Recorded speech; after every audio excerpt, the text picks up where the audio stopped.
wabarakatuh. Waalaikumsalam warahmatullahi wabarakatuh.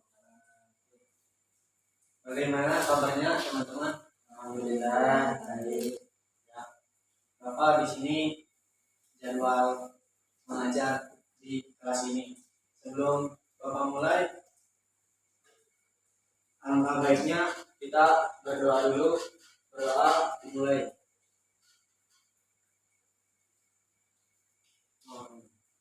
Doa selesai. Semoga dengan berdoa kita selalu diberikan kesehatan dan kelancaran dalam menghadapi sesuatu yang bisa kita jalankan. Sebelum memulai, Bapak absen terlebih dahulu ya. Baik Pak. Jadi, Pak. Isma? Hadir Pak. Ada yang tidak hadir pada hari ini? Ada. Siapa? Mas Farhan. Kenapa? Nggak tahu Pak, nggak ada info. Terima kasih Mbak Isma atas informasinya. Ya Pak. Sebelum memulai pada pelajaran hari ini, Bapak ingin bertanya, apakah kalian tahu apa itu teks eksposisi?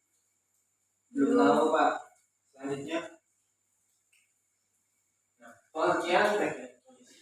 Teks eksposisi adalah teks yang bertujuan untuk menjelaskan atau memberikan informasi berdasarkan fakta agar pembaca memahami suatu topik tertentu. Jadi teks eksposisi ini adalah teks yang menjelaskan dan memberikan informasi secara fakta dan tidak asal-asalan. Contohnya ketika ada di berita atau di internet, ada misal pada hari Minggu tanggal 12 September 2025 terjadi kecelakaan yang menimpa sebuah truk yang bermuatan barang. Kan di situ terdapat fakta yang telah ada disebutkan. Selanjutnya,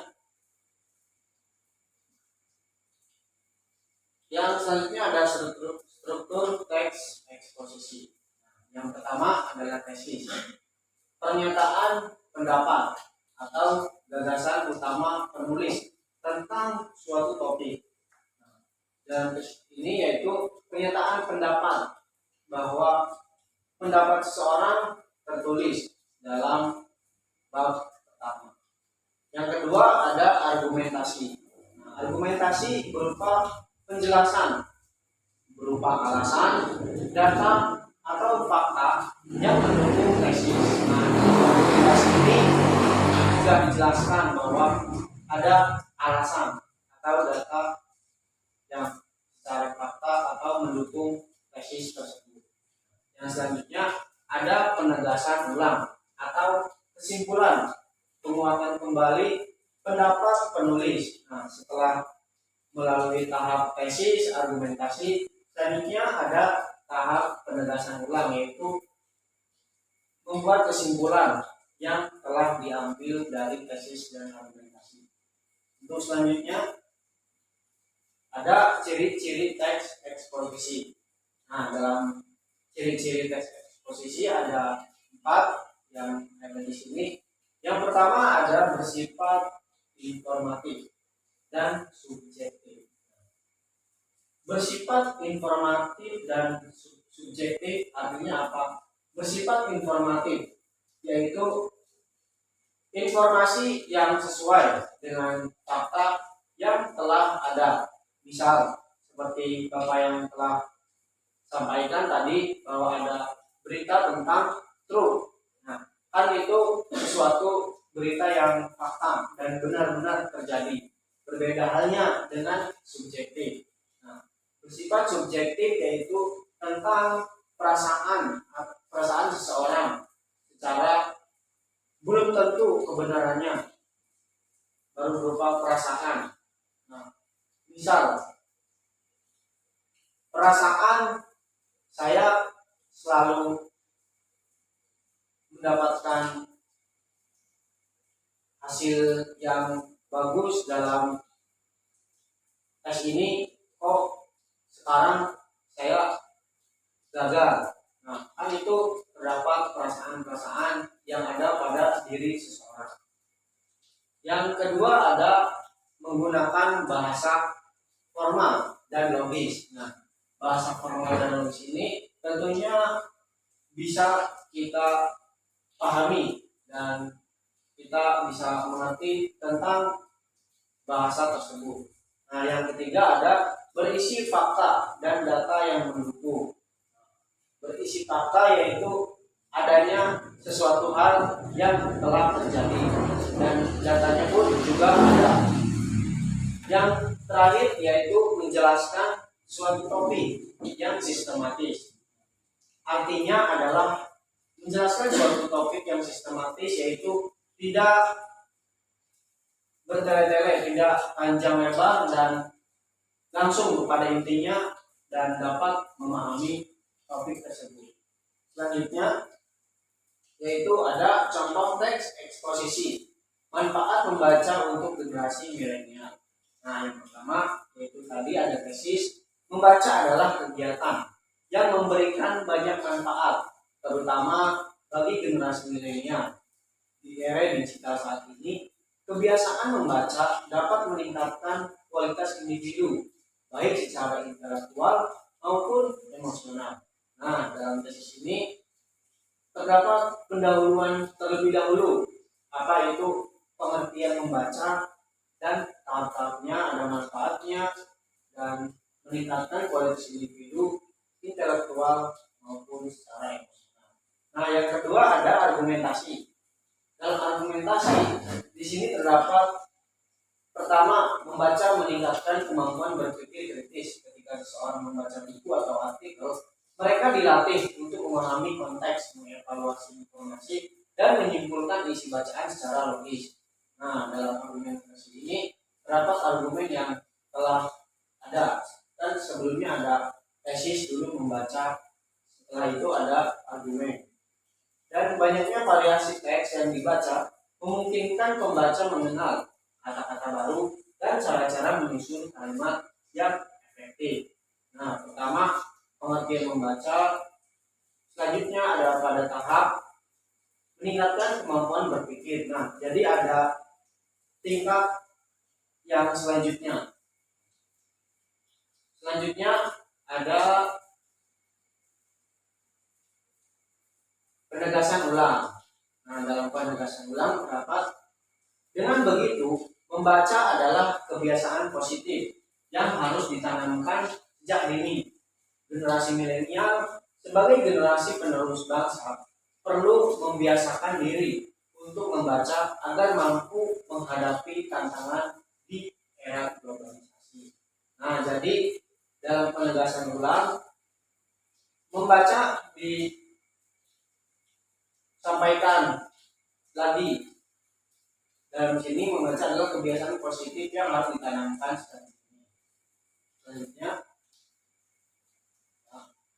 sekian yang bisa Bapak sampaikan. Selanjutnya ada quiz yang telah disediakan oleh Bapak.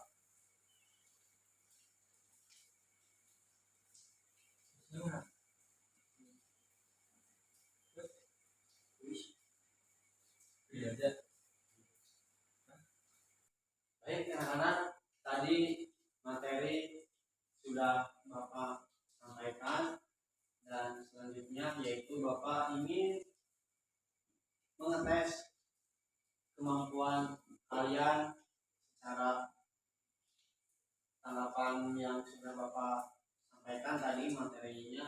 Nah, selanjutnya Bapak sudah sediakan yaitu ada aplikasi quiz. Nah, aplikasi quiz ini berguna sekali bagi guru khususnya untuk bisa memberikan soal kepada para siswa. Nah, contohnya yang sekarang Bapak tampilkan bisa diisi kodenya agar bisa terhubung dengan yang sudah disediakan. Sudah, Pak.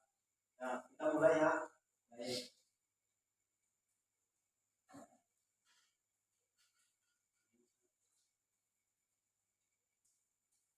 Karena ada mengapa membaca dapat meningkatkan kemampuan berbahasa.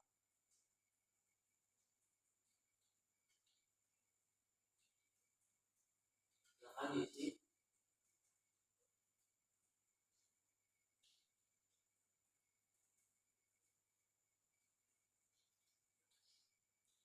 Ya, Pak.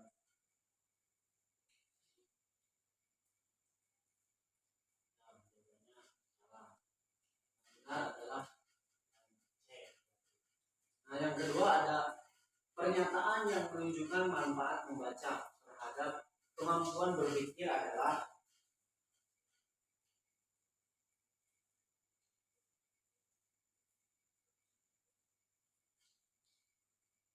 ya. Nah, ternyata jawabannya juga masih salah. Selanjutnya ada apa yang dimaksud dengan wawasan global dalam konteks membaca?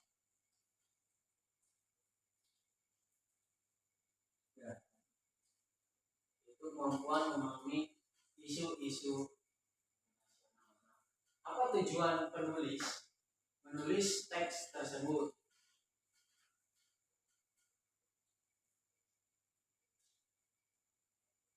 Nah, selanjutnya ada apa dampak membaca terhadap kesehatan mental?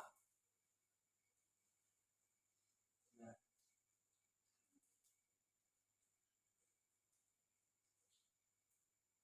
selanjutnya bagian menurut penelitian membaca selama 30 menit sehari dapat menurunkan tingkat stres hingga 68%. Merupakan bagian dari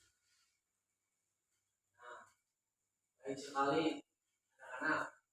Yuk tingkatkan lagi pemahaman kalian. Apa gagasan utama dalam teks tersebut? Ya, Pak. Baik. Nah, selanjutnya ada pernyataan berikut ini benar kecuali